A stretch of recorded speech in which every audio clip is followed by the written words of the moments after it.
Peggy 16.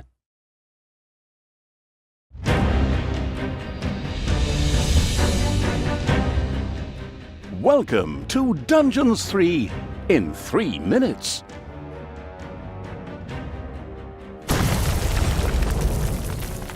Everybody knows that a sequel in a successful video game series must go one step further.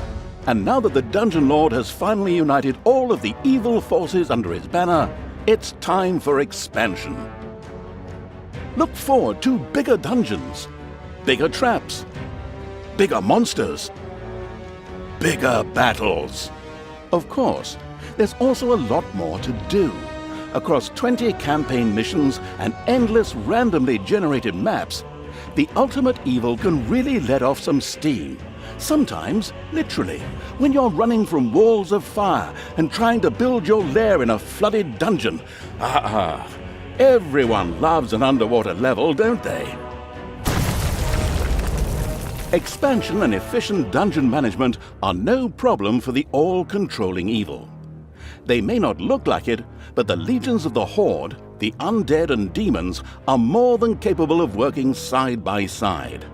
While the hot-blooded succubus expels the good from heroes in the torture chamber, the Naga learn to improve their healing capabilities in the library.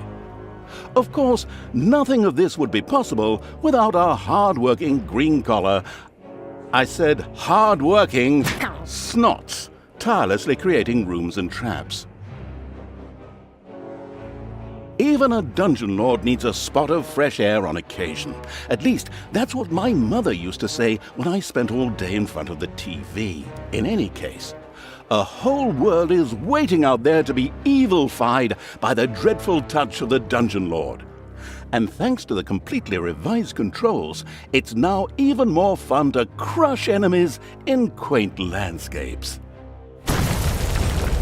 Should any foolish heroes stray into your dungeon, just lock them up into the cells, and lo and behold, our former adversaries rise once again as bony skeleton warriors from the depths to fight solely for evil. And if you're not a fan of the whole size 0 look, simply dump the wretched do-gooders directly into the graveyard to set up your very own little zombie farm. With the increasing number of staff, it's more important now than ever before for the expanding evil not to neglect their needs. Therefore, a job in upper management has become available, and immediately filled by the previously good Night Elf priestess, Talia. While her strengths clearly lie in her executive powers and devastating spells, she also managed to hide her one weakness from the Dungeon Lord in her job interview: the inner conflict with her good side. What have I done?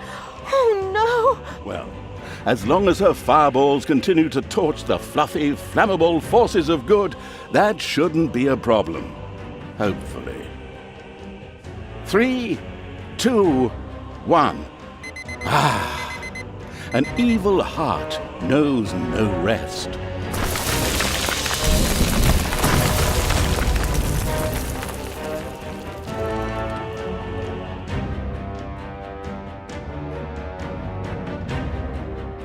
Oh, and by the way, I am also back in Dungeons 3.